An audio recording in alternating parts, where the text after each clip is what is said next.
What's up, guys? This is Felix, and welcome back to InventBox, where the solution is right around the corner. In the past few videos, we've taken a look at all of the different HTML tags that exist that we can use. So these are essentially all the different building blocks that we have when we're trying to build our web page. But as you can see, what we have right now is a pretty bad looking website. It's pretty boring.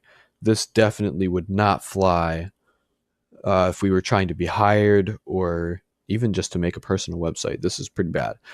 So the way that we make our websites look better is by styling them using something called CSS, which stands for Cascading Style Sheets. You may have been wondering how I got this background to be blue. Well, the answer is I used CSS.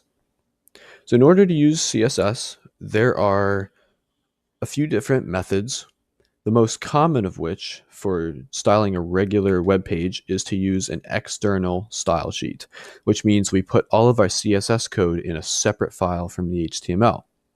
And then we link it in the head, right? Because this is not actual content that's showing up.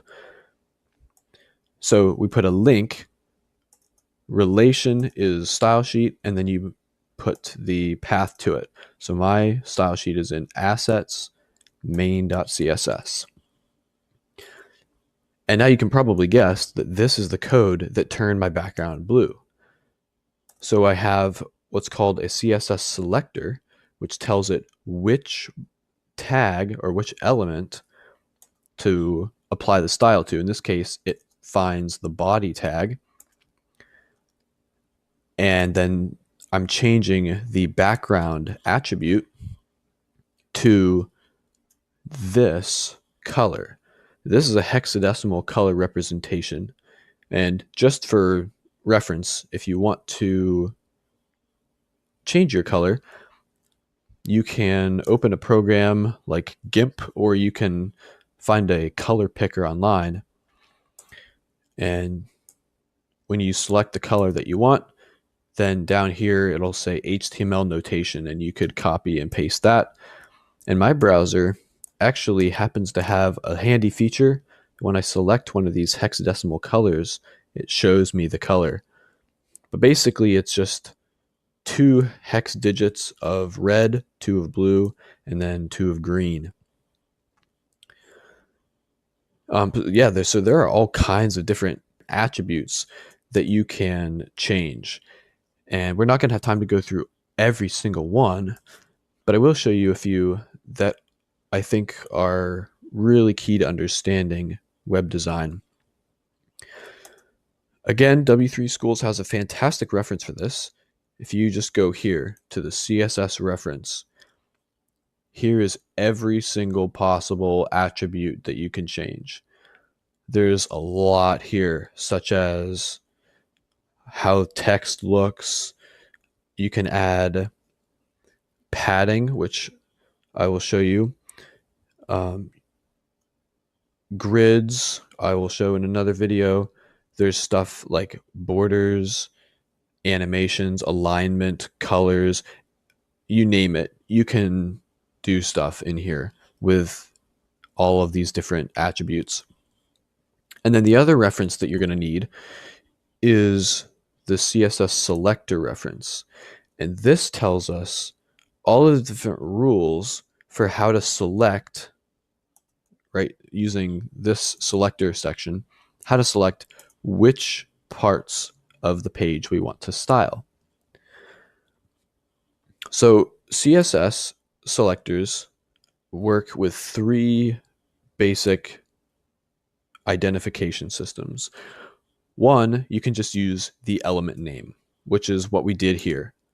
I said body. And so this would actually apply to every single body tag.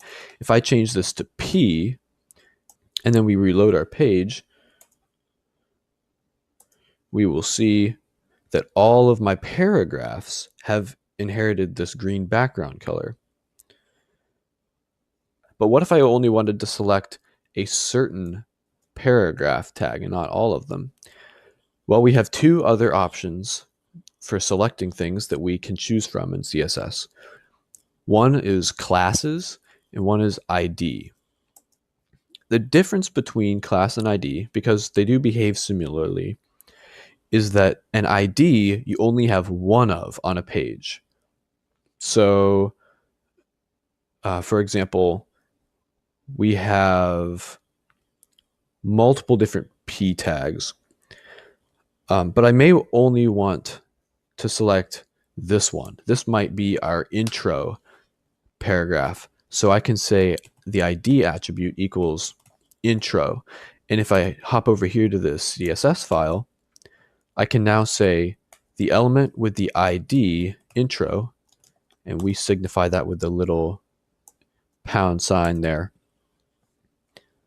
Now I can access him and say, I want this guy's color to be red. And reloading the page, you'll see that it has changed only this paragraph color to red.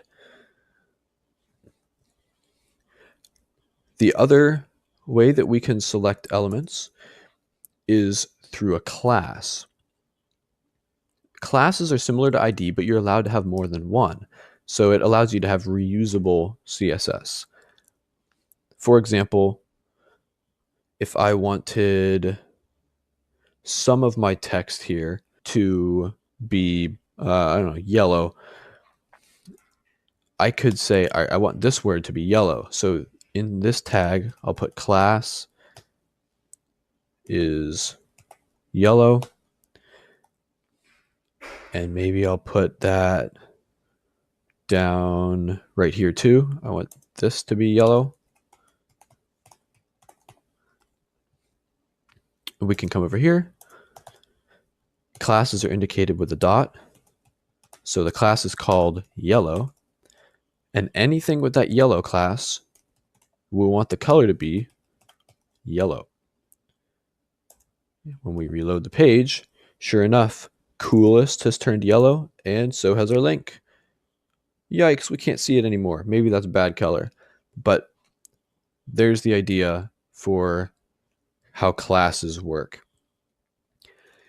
And then CSS also allows us to stack these in many, many different ways. And that's where this reference is really helpful.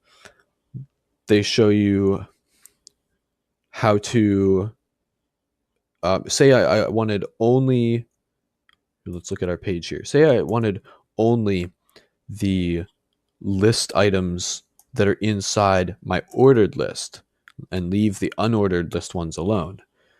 Well, we can do that. And according to the reference, it says that if we put this greater than sign between the two, it'll select all paragraph elements where the parent is a div. Applying that to ours, we could say, all right, well, I want the parent to be the ordered list, and then the child that I want to apply the style to is a list item. And let's make the colors of these red. Reload the page. And there, it only did it to the list items in the ordered list. There are a couple other things on here that look a little bit confusing at first, and that would be these things with the colons in front of them. These are called, with the double colon in front, they're called pseudo elements, and the single colon ones are called pseudo classes.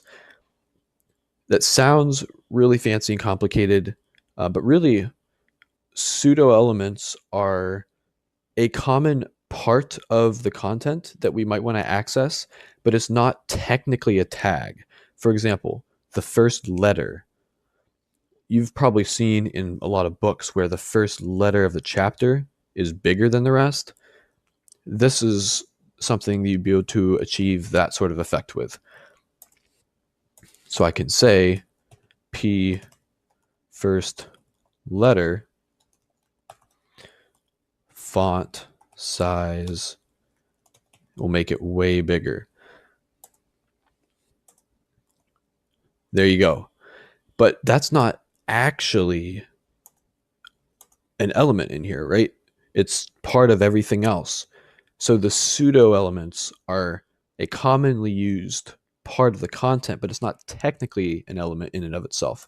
And then pseudo classes are kind of the same deal. They're used to grab some sort of property about content, but it's a commonly used function, so common that they turned it into a pseudo class. For example, with a link, you can take the hover pseudo class. Let's do our a tag on hover.